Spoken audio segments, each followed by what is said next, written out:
শুভ সকাল বন্ধুরা। সকাল সকাল একটা নতুন ভিডিও নিয়ে আজকের দিনটা তোমাদের সাথে শুরু করলাম। একদম ঘুম থেকে উঠে ফ্রেশ হয়ে বাসি জামা কাপড় ছেড়ে তারপরেই কিন্তু ব্লগটা আজকে স্টার্ট করছি। ঘড়িতে বাজে এখন ওই 8:30টার মতো, কিন্তু এই 8:30 বলবে না কেউ, মনে হবে দুপুর 12টা বাজে। এত রোদ উঠেছে, এত রোদ উঠেছে, রোদের দিকে তাকানো যাচ্ছে না। তো এদিকে ছাদের গেটটা দেখো সকাল সকাল খুলে দিলাম, আগেও খুলতাম এখনও খুলে দিই। আর বারান্দায় যেগুলো জামা কাপড় কাল সব কেচেছিলাম, শুকোয়নি, ভেজা ছিল, সেগুলো সমস্ত মেলে দিয়েছিলাম। তো সেগুলোই দেখো এখন তুলছি। সকালবেলা উঠে সেই একই জীবন, একই কাজ, একই সব কিছু না, আর ভালো লাগে না করতে। কিন্তু দেখো এই কাজগুলো যদি না করি তাহলে সবাই কি বলবে বলো তো? ঘরের বউ কাজ করতে চায় না, কুঁড়ে বৌমা, সংসারের দিকে কোনো নজর নেই, খেয়াল নেই, শুধু শুয়ে থাকে, বসে থাকে, ঘুমায়, কাজকে ফাঁকি মারে। তাই না বলো? বউরা যতই ঘরের সংসারে কাজ করুক না কেন, কি বলবে বলো তো শ্বশুরবাড়ির লোকেরা? কিছুই করি না, বউ মোটেই লক্ষ্মীযুক্ত না, বউ হলো অলক্ষ্মীযুক্ত, কাজ পারে না, সমস্ত বোধহয় বাপের বাড়ির থেকে শিখিয়ে পাঠায়নি, এখানেও এসে কিছু করতে পারে না। এইসব কথা নিন্দুকেরা নিন্দুক করবে, তাই না তো বলো? তো যাকগে, আর কি বলবো, ইচ্ছা না থাকলেও কাজকর্ম করতে হবে। সত্যি কথা বলতে কি, এই গরমে না ঘুম থেকে উঠতে ইচ্ছা করে, না আবার রাত্রিবেলা ঘুম আসে। একদম যা তা অবস্থা যাকে বলে। রাত্রিবেলা শোয়ার আগে পাউডার লাগাই, আবার দেখো সকালবেলাতেও ঘুম থেকে উঠে আবার গায়ে পাউডার লাগাচ্ছি। একদম পারছি না, মানে এত ঘাম হচ্ছে, এত ঘাম হচ্ছে, কি বলবো। দিনে 2-3টে করে না নাইটি চেঞ্জ করছি, নয়তো দেখো ঘাম বসে গিয়ে আমার লাগবে ঠান্ডা। সেই কারণের জন্যে এইরকম অবস্থা। তো যাকগে, ঘুম থেকে উঠেছি তাও যেন মানে কপাল টপাল একদম ঘেমে চৌচির হয়ে যাচ্ছে কীরকম। আর সারা গা দিয়ে না আমার কীরকম বিজ করে ঘামাচি বেরিয়ে গেছে, গা হাত পা জ্বলছে, মানে এইরকম অবস্থা। কাজ করতে ইচ্ছে না করলেও কাজ তো করতে হবে। ওই যে বললাম, বউরা কাজ যতই করুক তবু সবাই বলবে কাজ বউ করে না, বউ হলো ফাঁকিবাজ, এই কথাই বলবে বলো। তো যাকে, ঘরে এলাম, এসে দেখো একটু জল খেলাম। জলের বোতলের জল যেন একদম গরম, ফ্রিজের জল খাবো ঠান্ডা লেগে যাবে, গলা ব্যথা হবে। এর আগের বারও ফ্রিজের জল খেয়ে আমার ভীষণ গলা ব্যথা হয়েছিল, এত গলা ব্যথা হয়েছিল যে আমি আর জল খাইনি।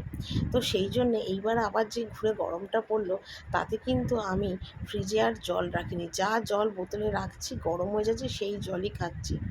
কিছু করার নেই, ঠান্ডার যেহেতু আমার একটু প্রবলেম আছে, নয়তো মাথার যন্ত্রণা করে শুয়ে পড়তে হবে। আর আমাকে শুয়ে পড়লে তো হবে না, শুয়ে পড়লে আমার সংসার পুরো অন্ধকার, একদম অন্ধকার হয়ে যাবে, কোনো কিচ্ছু কেউ করার নেই, বসে বসে সবাই খাবে শোবে। আর আমি যদি কাজ না করি তাহলে সব কিছুই বসে যাবে, শান্ত হয়ে যাবে। সেই জন্য আমাকে সবসময় সুস্থ থাকতে হবে সংসারে কাজ করার জন্যে। দেখো এখানে বাজার থেকে নিয়ে এসে কাতলা মাছ, যেটা আমি একদম গরম জলে ধুয়ে বাটির মধ্যে রেডি করেছি। আর এখানে দেখো ভেন্ডি কেটেছি, একটু ভেন্ডি ভাজবো ছেলে ডাল দিয়ে খাবে বলে। এখানে দেখো পাঁচ তরকারি করবো, তার জন্য পটল, আলু, কুমড়ো, বেগুন কেটেছি, আর এখানে ভেন্ডি কেটেছি, এটাই মিশিয়ে দেবো, ঠিক আছে। এটার মধ্যে আমের চাটনি হবে, আম কেটেছি, আর ভেন্ডি ভাজা হবে। আর এটা পাকা পটল ছিল, রেখে দিয়েছি, দেখি পরে ভেজে রাখবো, ঠিক আছে। আর এখানে তো আমার ভাত হয়ে গেছে, এখানে ডাল সিদ্ধ, অল্প একটু ভেন্ডি ভেজেছি যেটা তোমাদের দাদাভাই খেয়ে গেল।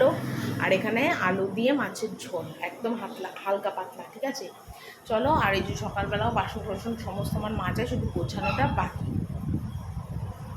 তো এখানে দেখো বাবুকে ভেন্ডি ভাজা, মাছ, ভাত আর ডাল এই দিয়ে এখন আমি খেতে দিলাম, ঠিক আছে। আর ওদিকে আমের চাটনি হচ্ছে, দেখো ইন্ডাকশনে আমের চাটনিটা বসিয়ে দিয়েছি, ঠিক আছে। আর ওই তরকারিটা করা এখন বাকি, তরকারিটা শুধু করলে রান্না কমপ্লিট।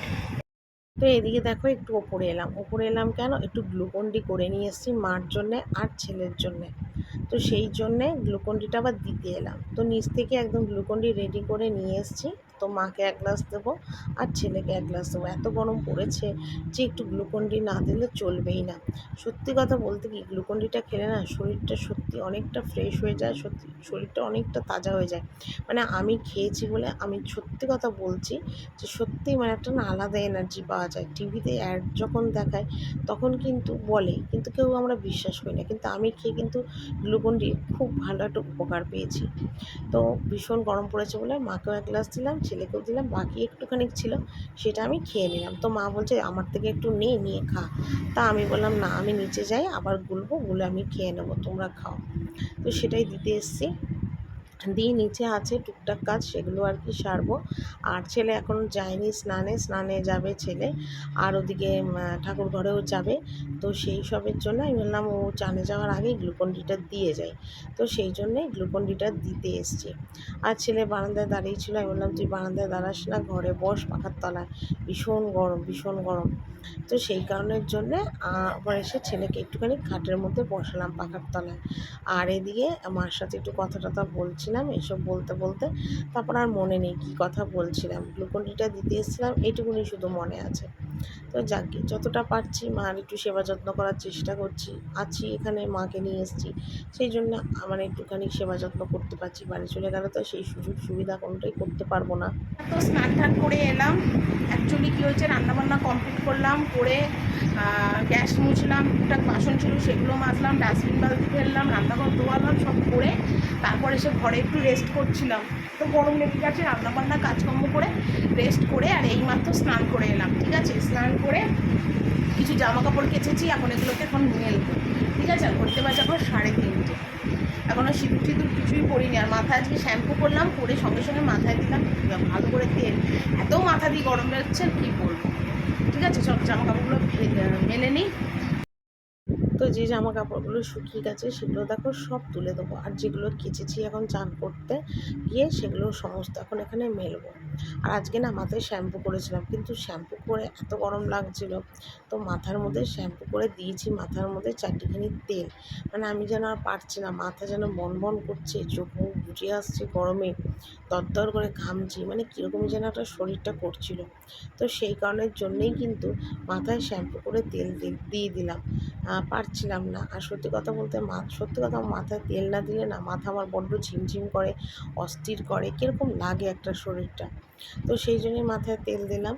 আর অনেকগুলোই জামাকাপড় কেচেছিলাম, তোলা জামাকাপড় কয়েকটা কেচেছি, মোটামুটি বাড়ি পরা টুকটাক কেচেছি। তো সেগুলোই সব এখন এখানে মেলে দিচ্ছি। তো একবারে চুল টুল আশ্রে সব ফিটফাট হয়ে তারপরেই জামাকাপড়গুলো কিন্তু মেলে দিচ্ছি। আর এত গরম পড়েছে, কোনো ভালো নাইটি টাইটি কিছুই পরতে পারলাম না। একটা আলকোল্লা খ্যাসটা রংচটা পাতলা নাইটি পরলাম, কেন পারছি না গো গায়ের মধ্যে কিছু রাখতে। আর সারা গা দিয়ে তো ঘামাচি বেরিয়ে গেছে, মানে সারা গা চুলকোচ্ছে। মানে আমি পাখার তলায় বসলে একটা চিরুনি দিয়ে সমানে গা হাত পা চুলকোচ্ছি, এত মানে ঘামাচি বেরিয়ে গেছে গা হাত পা দিয়ে। তো যাকে তারপর একটু শর্ট করি, মানে শর্ট ভিডিও করি। তো একদম সত্যি কথা ঘুমে না একাকার হয়ে যায় জামা কাপড়গুলো, তো সেগুলো একটু জল সার্ফে না ধুয়ে দিলেও হয় না। তো সেই জামা কাপড়গুলোই কিন্তু সব আবার ধুয়ে দিলাম। এখনও খেতে যায়নি, যাব পরে খেতে। তো তার আগে এই কাজগুলোকে ঝপাঝপ সারি। আর ওপরে বারান্দায় কিছুই মেললাম না, সব এই বারান্দা দিয়েই মেলে দিলাম। কেন বলো তো, ওপরে বারান্দার দড়িগুলোতে না এত পিঁপড়ে যাচ্ছে আর কি বলবো। আর তাছাড়া এই বারান্দাটা তো পুরো খোলা, অসুবিধা হবে না, শুকিয়ে যাবে জামা কাপড়গুলো। তো সেই জন্যে এই বারান্দা দিয়েই সমস্ত জামা কাপড়গুলো কিন্তু মেলে দিলাম। মাত্র খেয়ে দিয়ে ঘরে চলে এলাম, আর ঘড়িতে বাজে এখন 6টা। ঠিক আছে, আর বাবুকে দিলাম এখন দুধ কেলক্স খেতে। আর মার আবার শরীরটা একটু খারাপ হয়েছে, জ্বর বলছে, ঠান্ডা লেগেছে, তো মাকে একটু দিলাম থার্মোমিটার। ঠিক আছে, চলো তোমাদের একবার দেখিয়ে দিই। বাবুকে দিলাম দুধ বিস্কুট, কেলক্স আনতে ভুলে গেছে, দুধ বিস্কুট দিলাম। আর এই যে মাকে দিয়েছি থার্মোমিটার বগলে, বললাম তুমি থার্মোমিটারটা দাও, দিলাম, দেখি জ্বর এলো কিনা দেখি। নেই মনে হচ্ছে, তাও ওষুধ দেওয়া যাবে না, 100 না হলে প্যারাসিটামল দেওয়া যাবে না, 100 হোক তারপরে।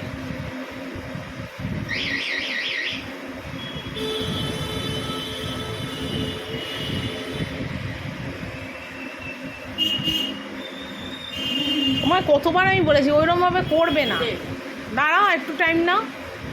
ওই জন্য না তোমাকে অনেকবার বলছি, পুরো মাথার চুল গরম পড়েছে অস্বাভাবিক, তার মধ্যে ওই রকম চুল পুরো ভেজায় কেউ।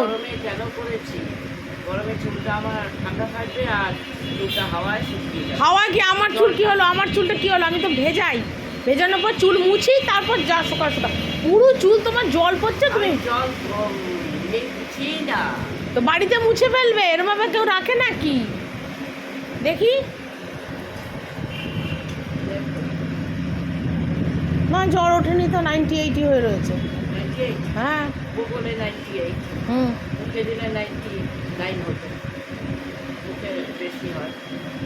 98। আরেকবার দিয়ে দেখবে, দেখো চাপ চেপে রাখো, হ্যাঁ চেপে রাখো। এটাই দেবো এই হাতটা ব্যথা। দাও চাপো, এবার ওই হাত দিয়ে চেপে রাখো, এটা চেপে রাখো। হ্যাঁ দেখো কত জ্বর আসে। কিরে খা, ফোন রাখ, আগে খেয়ে নে। এরকম সর্দি মানে ঠান্ডা গরমে সর্দি মানে এরকম গা মানে সর্দি গর্দি হলেই আমার ওই গাটা ম্যাচ ম্যাচ করে, মাথা খুব যন্ত্রণা করে না, মাথাটা একটু ঘোরে, আর ইয়ে হয়, গলা খুব শুকিয়ে যায়। আর ইয়ে কালকেই তো বলছিলে তোমার গলা শুকোচ্ছে। হ্যাঁ গলা জিভগুলো শুকিয়ে যায়। আর ইয়ে ওই ঠিক আছে, বারবার পেশাব পাবে, পেশাবের জায়গা গরম, পেশাব গরম, হাতের তালু গরম, আর হাঁচি হবে। দেখছি কত এসছে। যদি 100 আসে তাহলে প্যারাসিটামল দেবো, দেখি ঘরে আছে কি না, নয় তারককে বলতে হবে প্যারাসিটামল নিয়ে আসার জন্য।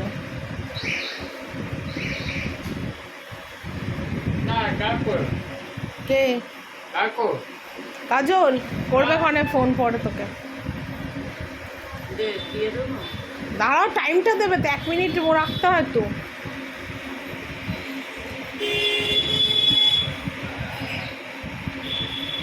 তাও তো এখানে কোনো কাজকর্ম করি না, তারপরে বাড়িতে এই গরমে আমায় রান্না করতে হতো, এই গরমের জন্যই তোমাকে কিন্তু আমি এখানে রাখলাম। হ্যাঁ, যে ওই রান্নাঘর, ওই একতলার বাড়িতে তোমার আরও কষ্ট হবে, এখানে তবু দোতলায় রয়েছো, পাখার তলায় রয়েছো, শরীরটাও তোমার ঠিক থাকবে, যার জন্য তোমার আটকালাম আমি। এই গরমে রান্নাটা করি না, রান্না তুই করিস গরমে, আমি তো পাখাতেই থাকি, আরামসে থাকি, তারপরে শরীরটা একটা করো। তোমার নিজের দোষ হয়েছে, তোমার উচিতই হয়নি ওরকমভাবে পাখার ছেড়ে পুরো পাখার তলায় হাওয়াটা নিয়ে রাখতে। এই গরম এত পড়েছে দেখে আমি গা পুষতাম না, মাথা পুষতাম না। ওটা কেউ করে? তোমার বয়সটা দেখো, বয়স অনুযায়ী তো শরীর নিয়ে চলবে, এভাবে কেউ চলে বলো তো? আর তোমার ভীষণ ঠান্ডার যখন দোষ, তাহলে তোমাকে তো সাবধানে চলতে হবে। দেখি এবার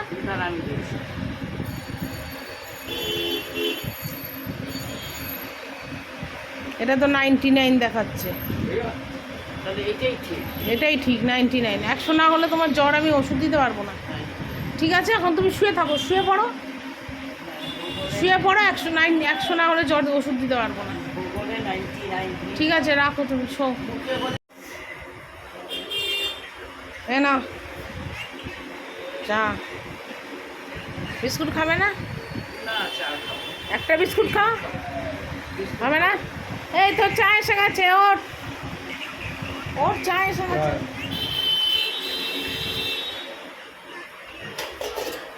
এই চা খা।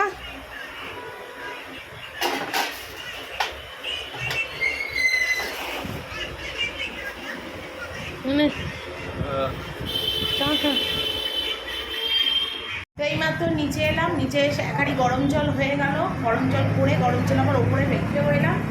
ঠিক আছে, আর রাত্রিবেলা আজকে রুটি তরকারি কোনো কিছু হবে না, হবে আজকে চাউমিন, আলু পেঁয়াজ দিয়ে চাউমিন, সবাই খাবে। শাশুড়ি শুধু নিরামিষ অল্প হবে, আমাদের পেঁয়াজ আর আলু দিয়ে হবে। তো ইন্ডাকশন ওভেনে চাউমিন সিদ্ধ করার জলটা বসিয়ে দিয়েছি। আর এই তোমাদের দাদাভাই গিয়ে আবার এখন চাউমিন নিয়ে, এই তো 2 প্যাকেট চাউমিন নিয়ে এলো, আর নিয়ে এলো একটা টমেটো সস, এই যে 15 টাকা দিয়ে নিয়ে এলো। আর আমি এখন ওই চাউমিনের জন্যে পেঁয়াজ আলু সব কেটে নিয়েছি। এই যে আলু কাটলাম ডুমো ডুমো করে, এখানে পেঁয়াজ কেটে জলে রেখেছি, আর টুকটাক বাসন আছে, এগুলোকে এখন মাজবো। ঠিক আছে, চলো চাউমিনটা সিদ্ধ বসাই। তো চাউমিন রান্না করার ভিডিওটা তোমাদের কাছে শেয়ার করতে পারলাম না। সোজা চাউমিন রান্না করে একদম তাকে ওই ঘরে সবাইকে বেড়ে দিলাম, আর এদিকে আমার ছেলের আর মার 3 জনের বেড়ে নিয়ে চলে এলাম। তো এখন রাত্রিবেলায় ঝপাঝপ খেয়ে নেবো, আর এই খেতে খেতে আজকের ভিডিওটা এখানে শেষ করলাম। Good night.